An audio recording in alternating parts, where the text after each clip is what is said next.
Hi friends, welcome back to Sabaya kitchen. இன்னைக்கு நம்ம கிச்சன்ல எலைட் பிராண்டோட பாயாசம் எப்படி செய்யறதுன்னு பார்க்கலாம். அதுக்கு முன்னாடி நம்ம சேனலை புதுசா பார்க்கறீங்கன்னா subscribe பண்ணி bell பட்டனை click பண்ணி ஆல் கொடுங்க. நான் போடுற டிஃபரண்டான வீடியோஸ் எல்லாமே உங்களுக்கு உடனே வரும். இது ஈஸியா டேஸ்டா உடனே பாயாசம் செய்ய தெரியாதவங்க கூட செஞ்சிடலாம். இன்னைக்கு நான் இந்த அளவுக்கு பாயாச பவுடர் வாங்கியிருக்கேன். இதை வந்து ரெண்டாக பிரிச்சிருக்கேன். இதை ஸ்டோர் பண்ணி வச்சுக்க போகிறேன். இதில் பாதி தான் நான் செய்ய போகிறேன். இதிலே பார்த்தீங்கன்னா சேமியா, சுகர், நட்ஸ் எல்லாமே இருக்கும். எக்ஸ்ட்ரா நம்ம நட்ஸை சேர்த்துக்கிட்டா இன்னும் டேஸ்ட்டாக இருக்கும். அப்புறம் ஜவ்வரிசி, கொஞ்சோண்டு ஜவ்வரிசி சேர்த்துக்கோங்க. இதை கொஞ்சம் சும்மா ஒரு 15 மினிட்ஸ் ஊற வச்சா போதும். இது ஊறட்டும். இப்போ இது ரெண்டாக பிரித்ததில் ஒன்று வந்து நம்ம எடுத்துக்க போகிறோம். பால் வந்து நான் இன்றைக்கி ஒரு 3/4 லிட்டர் பால், அதாவது அந்த ஃபுல் பேக்கெட்டுக்கும் 1.5 லிட்டர் பால் தேவைப்படும். பட் ஆனால் நான் இன்றைக்கி ஹாஃப் எடுத்துருக்கிறனால என்ன பண்ணியிருக்கேன்னா 3/4 லிட்டர் பால் தான் எடுத்திருக்கேன். அதை நல்லா காய்ச்சிக்கோங்க. காய்ச்சினதும் நம்ம ஊற வச்சுருந்த ஜவ்வரிசியை சேர்த்துக்கோங்க.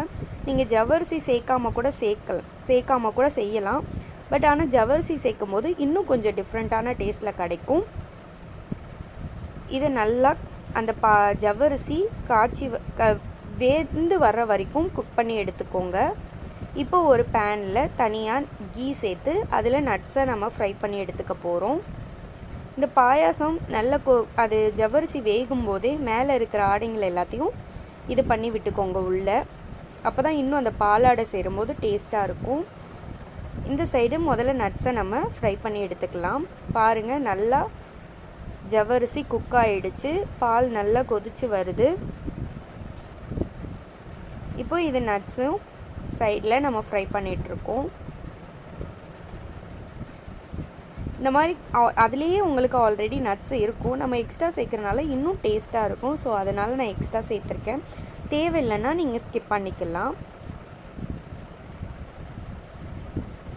நான் இன்றைக்கி வந்து ஜவ்வரிசி வந்து பெரிய ஜவ்வரிசி தான் எடுத்திருக்கேன். பாருங்கள், நல்லா வெந்து அது கண்ணாடி மாதிரி ஆயிடுச்சு. இந்த ஸ்டேஜில் நம்மளோட மிக்ஸை சேர்த்துடலாம். நீங்கள் சுகர் எக்ஸ்ட்ரா சேர்க்கணுன்னு அவசியமே இல்லை. அதுலேயே ஆல்ரெடி சுகர் நிறையாவே கொடுத்துருப்பாங்க. ஸோ அதனால் நீங்கள் அது மட்டும் போதும். இன்னும் உங்களுக்கு ரொம்ப திக்கான சுகர் வேணும்னா நீங்கள் சேர்த்துக்கிறா இருந்தால் சேர்த்துக்கலாம் சுகர். நல்லா இது ஒரு 15 மினிட்ஸ் காய்ச்சி எடுத்துக்கோங்க. 10 மினிட்ஸ் கூட போதும். 15 மினிட்ஸ் தேவைப்படும்னு அவசியம் இல்லை. ஏன்னா சேமியா குக் ஆகணும், அவ்வளோதான். ஏன்னா நம்ம ஆல்ரெடி ஜவ்வரிசியை குக் பண்ணி எடுத்துட்டோம். பாருங்கள், நல்லா கொதிச்சு வருது.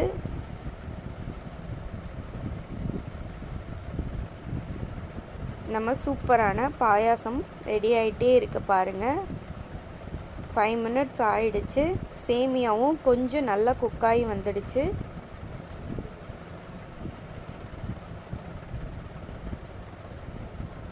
பாருங்கள், உங்களுக்கு பார்த்தோன்னே தெரியும். இது நல்லா அந்த சேமியா வெந்த பிறகு லாஸ்ட்டாக நம்ம ஃப்ரை பண்ணி வச்சுருந்த நட்ஸ் எல்லாத்தையும் சேர்த்து ஒரு 2 மினிட்ஸ் குக் பண்ணி கொதிக்க வச்சு எடுத்துக்கோங்க. அவ்வளோதான், நம்ம இன்ஸ்டன்ட் எலைட் பாயாசம் ரெடி ஆயிருச்சு. எப்படி இருந்ததுன்னு ட்ரை பண்ணி பார்த்துட்டு கமெண்ட் பண்ணுங்கள், லைக் பண்ணுங்கள், மறக்காமல் ஷேர் பண்ணுங்கள். Thank you friends.